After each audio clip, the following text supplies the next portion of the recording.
காலேஜில் போறியாடா?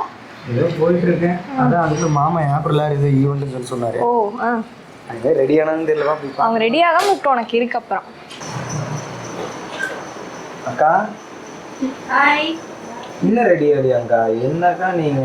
டேய் இப்போதானே காலேஜ் விட்டே வந்தேன். இவன் அதுக்குள்ளே நான் எவ்வளோ அவசரப்படுத்தினேன் தெரியுமா? கண்டோடி எனக்கு திட்டுறாக்கா. சரி 2 மினிட்ஸ் ரெடியா இருக்கு. ஃபங்க்ஷன் எப்போ?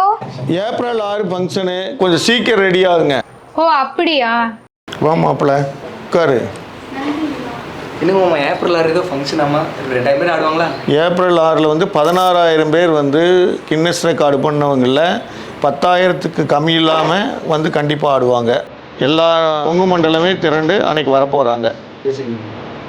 ஏன்னா இப்போ சிஎம் வந்து அன்றைக்கி வெளிநாட்டில் இருந்தார்.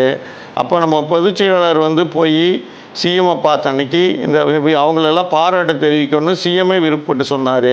இப்போ அதுக்கான நிகழ்வை ஏற்பாடு பண்ணிட்டு இருக்கிறாங்க. இந்த நிகழ்ச்சியில் மிக முக்கியமான ஒரு ஆளாக இருந்து இந்த மாவட்டத்தோட பொறுப்பு அமைச்சர் நம்ம செந்தில் பாலாஜி அனைத்து ஏற்பாடையும் செய்து கொடுக்குறாரு. அவருடைய தலைமைக்கும் அவரோட முன்னிலையிலையும் நடக்குது. இது இந்த கொங்கு நாடு கலைக்குழுவோட தலைவராக இருந்து கேகேசி பாலுமாமா அவர்கள் மிக சிறப்பாக அதை செயல்படுத்திட்டு இருக்கிறாரு. அன்னைக்கும் வந்து அந்த 16,000 பேர் ஆடுறதுக்கு மிகப்பெரிய காரணமாக இருந்தார். இப்போ இந்த ஃபங்க்ஷனுக்கும் அவர் தான் மிக முக்கிய காரணமாக இருந்து செயல்படுத்திட்டு இருக்கிறாரு. சிஎம் வந்து அன்னைக்கு வந்து ஆடின அத்தனை மகளிர்களையும் பாராட்டுறாரு.